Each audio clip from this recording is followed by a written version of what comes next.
gaaddisa dahoo gosaa waan irraa cabuun mallee jaatanii aliitanuu biyyeensi dha'uun mallee jechuun artisti Lookoo Ashanee goota beekamaa tokkoof weellisteetti.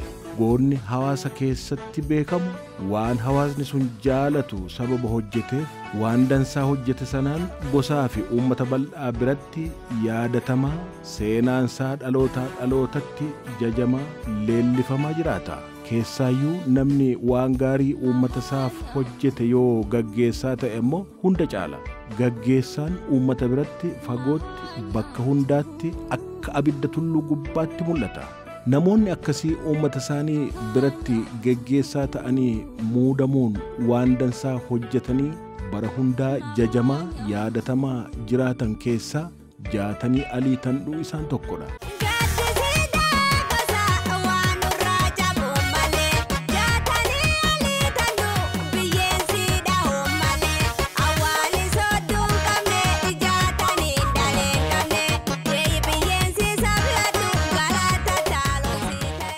Jaatanii aliitandhuu bara mootii Haayile Sillaasee fi bara darguu keessa biyya kana keessatti hojii garagaraa kutaalee biyya kanaa garagaraa keessatti hojiilee dansaa hedduu hojjetee kan ture yoo ta'u bakka dhaloota isaa Boorana keessatti ammoo godina Booranaa amma Awraajjaa Areeroo yeroo sanii yommuu bulchaa turetti jiruu fi jireenya hawaasa keessaa dhalatee jijjiiruu fi guddisuuf hojiilee gaggaarii hojjeteen guddaa leellifama.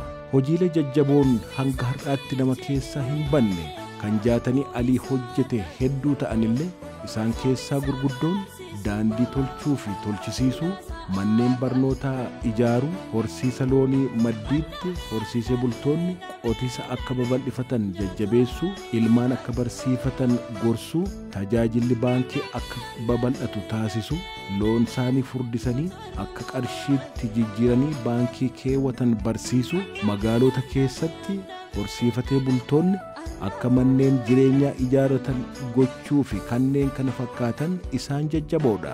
Jaatanii alii haalli jiruu fi jireenya Oromoo keessaayyuu kan Booranaa akka jijjiiramu nama guddaa ifaa jedha. Ofiisaa dursee carraa barnootaa argatetti gargaaramee achii deebi'ee hawaasni inni keessaa dhalate akka baratu gochuuf hoogganaa guddaa carraaqedha. Jaatanii alii waggoota 90 dura abbaasaa aliitandhuu fi haadhasaa Kaarruu nama jedhamanirraa godina Booranaa aanaa Dirree bakka magaalaa Meeggaa cinaatti argamtu Meelbaanaa bakka jedhamtutti bara 1925 akka lakkoobsa Itoophiyaa yookaan immoo bara 1933 akka lakkoobsa warra Awurooppaatti dhalate. Ijoolleen fuudhaniitiin duuba ammaan tana Addis Ababaatti Haayile Sillaaseen ijoollee tamaarsisa. Amma waan kan argate innilleen Addis Ababa galee eeginni Addis Ababa galeen duubatti immoo yuunivarsiitii seenee inni nuyyuu achi deebi'ee amma tiraafiikii ta'ee achuma keessatti hojjate inni deebi'ee gaafa immoo Haayile Sillaaseen jige kana gaafa Haayile Sillaaseen jige idgeetti beebireeti kaa jedheetiin beennii cufti ka'e sungula as dhufe ufisuun inni achi dhufe jennaan alleen as dhufe asitti akkuma adoo waliin teenne ganna 68 irratti achi qabnee haga 75 yookaan 6 haga dargiin baqattee as cufa walumaan jirra.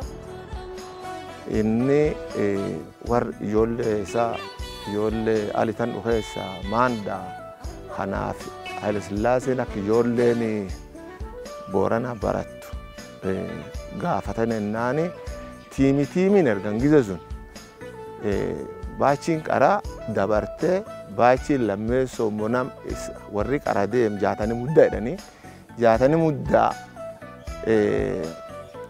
gaddeebi'e ennaan is jaatanii ali fudhat nam tokko koottaa deebi'aan jedhee Haayile Sillaaseen fudhate ennaani inni medaaneelam timirti beekaa jedhanii tamaare jaataniini achi wingeetti barate jeneraal wingeet kan jedhanii barate eegee Abbadiinaa poolisii akaadaamii deeme achi aduu barachuu jiru Addis Ababa Yuunivarsiitii sooshoolojii dipaartimentii seenee aggannaa sadii eegi barateen duubatti achi gabbaa'ee waan irgeet beebiree jedhanii jira gaafas waan limaatii Boorana zoonii akka akkasitti awraajaa summata ta'eetiin hojjete.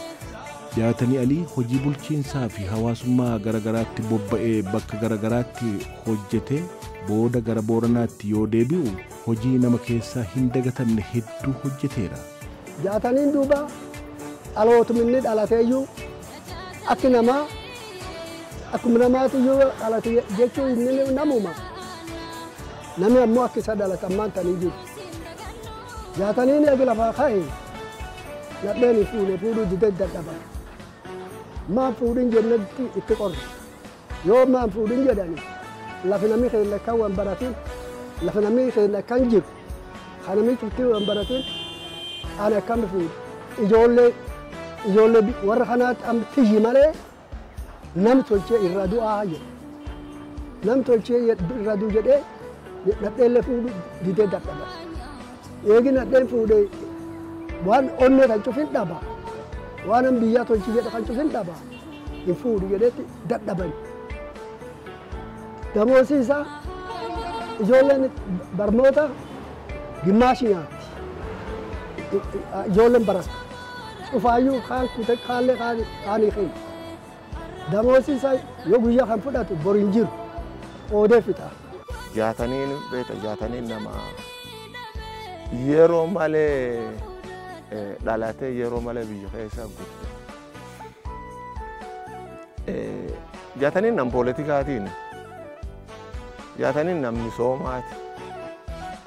Jaataniin wanni inni barbaadu yoo wanni tokko nama lama hoogu asii qofa argi biraan deemu barsu waliin haasa waan misoomaa kan jaalata.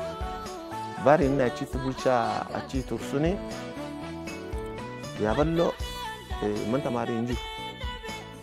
Askuulii isa tolchu. Baankiin hin jiru. Teleen gaargaar. Waan cufirrumaa hostelii fulaa ijoolleen baaddaa dhufu fulatti galtee tamaamarroo hin qabnee fi hostelii amma hostelii Jarmaniidhaan suni yoonni baazaarii tolchee beesee kadhatu. Waliin kadhatu. Fedhii isaa waan sun. Fedhii isaa karaa ijaaran. Fedhii isaa nam baadiyyaa katamaa barate. Akka gaggeessitoonni saayinsii bulchiinsaa fi gaggeessummaa jedhanitti addunyaa kanarra hooggantoota hedduutu ture. Garuu achi keessaa gaggeessitoota baay'ee muraasa ta'antu turan jedhu. Sababni isaa gaggeessaa jechuun jalqaba rakkoo uummanni sun qabu kan beeku ittaansee ammoo rakkoo sana furuuf kaayyoo fi mul'ata qabatee uummata sana hirmaachisee nama qixa sirriin geggeessutu gaggeessaa dhugaa jedhamaa jedhu ogeessonni. Jaatanii Alii gaggeessaa dhugaa rakkoo uummata isaa furuuf nama qabsoo guddaa godhe ture. Kumaali Jaatanii Alii seenaa barnoota uummata horsiisee bulaa Booranaa keessatti dhalooti jalqabaati. Bara mootii Hayilee Sillaasee namoota 31 carraa mootiin Hayilee Sillaasee akka ilmaan barsiifataniif hawaasa horsiisee bulaa Booranaatiif kenne keessaa isaan tokkodha jechuudha. Kanaaf dhaloota barnootaa isa jalqabaa jechuun ni danda'ama. Kanaaf carraa sunitti fayyadamanii iddoo akka kolleejii akka yuunivarsiitii iddoo akka erga barataniin boodatti gara hoggaansa waraanaa irraa gara siviiliitti deebi'anii. Haga Jaatanii Alii dhufe akhiminuu cufin dhufe. Jaatanii Alii oolan sabaatti jedhanii 77 loon akkam fixxe haga karaa gubbaatti loon cuf duubsisee dhaqee Addis Ababaa warri Addis Ababaa cuf guuree garsiisee nadheen gulbifti cufti bootte. Gibir ganni 3-4 akka nun gaafanne akka Booraan hin gaafanne akka hin gaafanne sababi sun huno loon horsiichi cufaa gibir irra fuudhan irra dhaaban. Jaatanii Alii nama akkanaati. Barnoonni doofummaa keessaa gara beekumsaatti, dukkan keessaa gara ifaatti akkasumas barnoonni kenna badhaafamtuu ilmi namaatiif kenname kan bilisummaaf lubbuun jiraachuu ta'an isa sadeessoo ta'uu waan hubatanii fi hawaasi horsiise bulaa akka dhaloota barsiisan akka ijoollee isaanii barsiisan akka wangeelaatti preach godha turanii jechuudha akka wangeelaan lallabaa turanii jechuudha iddoo kamiyyuu miilan deemuudhaan hawaasiin baratin ilmi isaanii akka barsiifatan isaan ammoo rool moodelii ta'anii dhaloonni harri jira barate akka uumamuuf namni yayyaba kaanii jechuudha. Kanaaf ardha waan baay'een isaan yaadannaa. Goonni gaggeessaa cimaa ta'e Jaatanii Alii bara hawaasa gaggeessaa ture waan inni hadheeffatee balaaleffataa ture hannaa fi malaammaltummaa akka ture ni himama. Kana malees sanyiin namaa hundi Jaatanii Alii biratti wal qixa.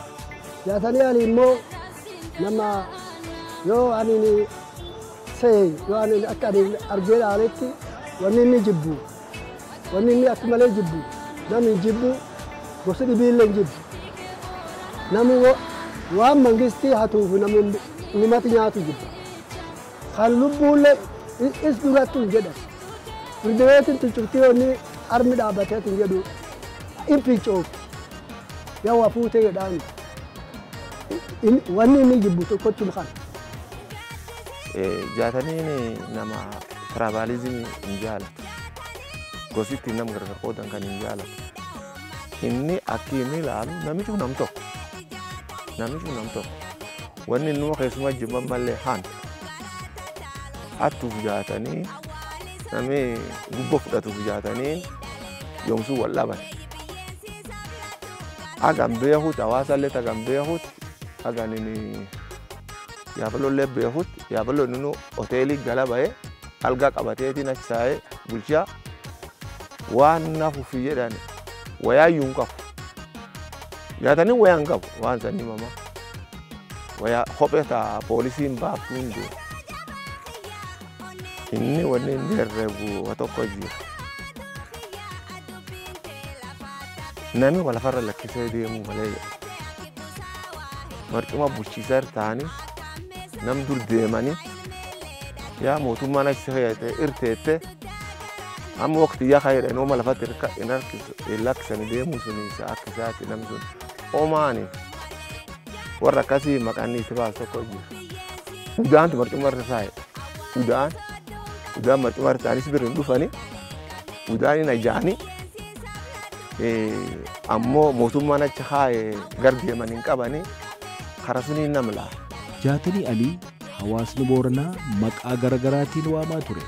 Bara lola Itiyoo Soomaaliyaa ogummaa poolisummaa kan duraan qabuun diina karaa Booranaa dhufe lolee lolchiisaa waan turee fi jaalala guddaa waan uummata isaarraa qabuuf namni hedduun shaalaqaa jedhee waama. Kumaalaa akka jechuuti. Kaan ammoo jaatoo jedhanii maqaa masootiin akka waamaa turan ni himama. Mee maal faa jedhee uummata gorsaa ture laata? Afaan inni jedhuun dubbadda asset diversification waan jedhanii jiru. Waan cufu waan tokko keessi naqina jedha. Katamaallee man jaarradhe beesa garillee baankii keeyyadhe gam tokko ree bitadhe gam tokko ree qabaadhe gam tokko loon qabaadhe gam tokko ijoollee tamaarsifadhe. Akka isaa akkas inni irra jiru. Kaan ammoo namni obruu qotatullee obruu lakka namni qotatullee ni fedha. Ammoo obruu akkanumatti lafchuuf qotanii laf loonii ta'achuuf qotan akka balleessanii loon gabii lafa mootummaa keessaa waan guddoo tokko gam tokko loonii qabanii mukiyyaatu lafti marbaaftu loon illee akkasuma tola. Kumaalaa Jaatanii Alii tanduu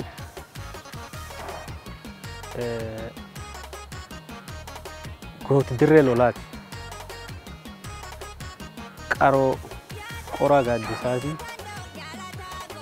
abbayyeessa iyyeetti fi gooti misoomaa hanujiin isaan sirni dabra keessatti hojjetan dhaloota dabre hagaruu mul'anni isaa kaleessa ture bu'aa isaa dhandhamamaa jiru kun uummanni Oromoos ta'u sablammoonni biyya kanas bal'inaan hin hubatin. Kanaaf hojiin isaan hojjetan lakkaa'amanii hin dhuman. hawaasi horsiisee bulaa jiruuf jireenyi isaa horiidhaan walitti hidhama qaba.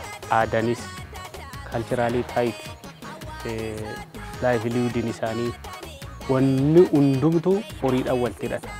Kanaaf bu'uura irraa hawaasa kan jijjiiruudhaaf marga irratti, bishaan irratti, daandii irratti, fayyaa horii irratti, fayyaa namaa irratti, gabayaa beellada irratti bal'innaadhaan hojjechaa turanii jechuudha. Labsuun keessa wanni baankii dhommaa tokko hin jiru. Yoo inni waan baankii dubbatu namni waan daalleetti fakkaatu maani baankii jiru dhugeeffata. Man tamaarii namni man tamaarii timirti appirisheetiin godhu gaafsu. Tamaarii meta akka amma namni itti deemee beeseen bara kanaanin beese sii baasanii utuu barachuun fe'u. Gisa cuuf baazaarii qopheessa. Fagoo arginni namni amma baadiyyaa dhufu warri baadiyyaa man katama keessan qabu fulaan ijoolleen bultu hosteeliin hin jirtu man tamaarii baadiyyaa keessa hin jirtu akkamiin barataa. Kanaaf man tamaarii an fakkeenya yaaballotti man tamaarii kan jijjiirsuun cufu haayiskuulii qabee hospitaala qabee hospitaal sun ka baadiyyaa keessa waan akka xeenaa keellaa jedhan qabee waa akka cibna minniitoo suniyyaan waan muummee disipiliinii iyyuu barsiisa. Ni beta barsiisa. Yaatan jechuun barsiisa. Nam makiinaan hin duwina jedhee karaa bayeetti karaa akka namni karaa guliyyaan tolchu. Karaa hojjete si garsiisa. Jaatoon yookaan kumaalaa jaatamiin bara bulchaa waamicha yeroo sanaatiin bulchaa awraajjaas haa ta'u bulchaa itti aanaa kutaa bultii biyya Sidaamoo yeroo turetti nama hojii laaffise nama leenjisuu fi gorsu jaalalaan nama hojiitti nama galchu akka tureen himama. Kun immoo amaloota bulchiinsa gaarii akka ta'edha kan inni beekamu. Wanni akka malee kan isaan qabadhu bulchiinsa gaarii nama akka malee bulchiinsa gaarii danda'u. Jechuun hamaallee hin jibbu, daafanaallee hin jibbu, daalleellee hin jibbu, qaroollee nam jedhanu inni haa tuffatu hin qabu. Yoo hojii tuffatu malee akka namummaatti nam hin tuffatu. Tanaaf nam kan cufu gosta hin cufu walitti qaba. Bara isa keessatti waan yeroo tokko namni marra bisaan fa'a maani jedhee walitti jedhu malee wanni amma akka namni walitti bahee wal balleessu kun hin jirtu. Inni waan kan hin fedhu hin dhowu. Jaatanii ani barmoota maleeyyuu nama waaqii sammuu isaa keessa wakaane. Barmoota illee itti darate nam beekta sammuu isaa keessa waaqii kana. Nama wa'anaan jennu wangumii keennaa uummata keenya bitta waa Afrikaa fa'a jedhama. Isa waan takka hin argin. Waa Afrikaa nama gurraachaa kan cuuf jedha beekta. Namni sammuun isaa bitti sammuun akkasiitu hin dhalattu. Kumaalaa Jaatanii Alii hojii bulchiinsa gaarii hojjete keessatti qabeenya loon booranni qabuu fi namnillee ittiin jiraachuu danda'u eela 200 ol akka hojjechiisee ture ni beekama. Keessumaa sanyiin loon booranaa akka hin banne bakka sanyiin loonii itti horsiifamee itti tikfamu raanchii kan jedhamu hojjechiiseeti kan inni ture. Piroojeektoota kana hundaa kan walitti qabatu gabaajee afaan Ingiliffaadhaan soorduu jedhamuun beekamudha. Kana hundaa kan hojjechiise Jaatanii Aliiti. Soorduun gabajeedha. Southern of Rangeland Development Unit. Sagantaa misooma hawaasa horsiisee bulaa yeroo sunitti bocame hoggaansa keenya geggeessaa keenya kan isaniin jedheen hogganama turanii sagantaan kun sagantaawwan gurguddoo sadii fi aktiivitii gara 12 of keessaa qaba. Akkuma reefu siin jedhe sagantaa hawaasa horsiisee bulaa naannoo kanaatiif bocamee jechuudha. Tokko bu'uuraalee misoomaa irratti kan hojjechaa ture. Bu'uuraalee misoomaa reefu siin jedhe irratti kan hojjechaa ture. Inni lammeessoon misooma beeyladaatii fi fayyaa beeylada irratti kan hojjechaa ture. Sadeessoo gabayaa walitti hidhamiinsi gabayaa irratti kan hojjechaa ture jechuudha. Bu'uuraalee misoomaa yoo inni akkuma reefu saniin jedhu harooleen achi jira, daandiin achi jira, raanchiin achi jira. Fayyaa beellada irratti dhaabbilee fayyaa beelladaa dhiyeessii qorichaa waan akka irratti jiruuf jireenya hawaasa kanaa beelladaan walitti hidhatu waan taateef irratti hojjechaa ture. Kaloo yookaan raanchii ijaaruun duwwaan horii baay'isuu duwwaan odoo hin ta'in maarkeettiin jiraachuu qabaa jedhee giddu galeessaaf as gabayaadhaan walitti hidha ture jechuudha. Sagantaa kanaan akkuma isan gartanii konkolaataan na duubatti argamu kun konkolaataan isan duubatti argamu kun konkolaataan as keessa reefu suuraa fudhachaa turtan kun konkolaataa looniit kan loon geejjibsiisu kan namaati bitu kan bara kan hin jirre kan immoo barsuriitti horii asii fuudhee gabayaa giddu galeessatiin walitti hidha ture jechuudha. Fayyadamummaa hawaasa horsiisee bulaa mirkaneessuudhaaf hojiiwwan gurguddoo sagantaa kanaan hojjetama turan keessa akka muraasaan ilaaluun hin danda'amaa jechuudha. Mootummaan Darguu Kufnaan Jaatanii Alii gara biyya Keeniyaatti baqatee biyya sanatti kooluu gale. Akka odeeffannoo namoota seenaa isaa beekan gaafannee argannetti akka miseensota mootummaa Dargii warra kaanii namni Jaataniin kana na miidhe yookaan biyya miidhe jedhee isa himate tokkollee hin turre. Jaataniin hawaasa keessatti nama guddoo jaalatamuu fi kabajamudha. Dhageettii inni uummata isaa biratti qabu kana waan beekaniif jibbiinsumaaf jecha hordofanii Keeniyaa keessatti akka ajjeesantu himama. Awwaan na fakkaatuun wanni wayyaaneen heena dire atti dhadheefi ni jeetteefi jaalanni maasa weerni isaan keessan beeku. Naayiroobii dhadhee jeettee inni wayakkeetiin beektoo kamii irraa fudhannan tokko leen isin hima. Inni wanni isaa warra biyyaa fedhiin isa waan uumamisoomaa kan fedhiin isa guddinni nama haayimaa kan ammallee namni aangoo irratti qabatee turuu mallee aangoo namni bii kennan jedhu inni ta'eetiin kadhibii barsiisuu mala namni marcumaa taa'ee hojii taa'eetiin eegii isaa nam tokkollee lafatti nambisin ka isi bakkee buutochuu hin danda'in kunoomaanii jedha akkisaatti. Wanni isaa haasofta keessan baatu. Waraanni wayyaanee wayitaasaanii booraan qabe. Booraan qabee akka inni du'eellee cuwadii silaayi hin dubbadhaam hin dubbadhu. Booraan qabanii akkasiin Jaatanii Aliin adoo namni tokko hin boo'iniiti. Adoo namni tokko hin boo'iniiti akkanumatti biyyee nyaatu. Akkanuma abban. Jaatanii Aliin namti waliin bahanii antan dubbadhu malee illee hin taa'u. Nami Jaatanii Alii dur taa'u maqaa isaallee hin dha'u hawaasa ta'a. Jaatanii Alii gaafas mikittilii isaallee laatan. Warri lachuu walumaan lafaa ba'e kaan galchanii Jaatanii Alii jeessa. Abba irree qabu namni irree qabu qaraa jeessa. Du'ee dabre namni agi muummee hin qabu wanni an dubbadhu dhibeelleen hin jirtu. Jaatanii Alii nama kanaati. Nama qalateeniiti, nama wanyaatuuniti, nama wasaamuuniti,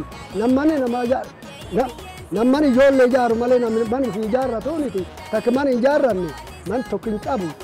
Nuu kun cubtee gaafa inni deemu wayaallee hin qabnu nu dhowwa.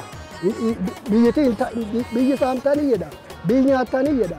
Wanni isa akkasi. Ani nuti amna tan armaachuu waan dubbayyullee hin qabu yoo gaafu meeqii tanafa na gaafattan malee Jaatanii Alii. Lammeessoo namni akka isaatu hin dhalatu.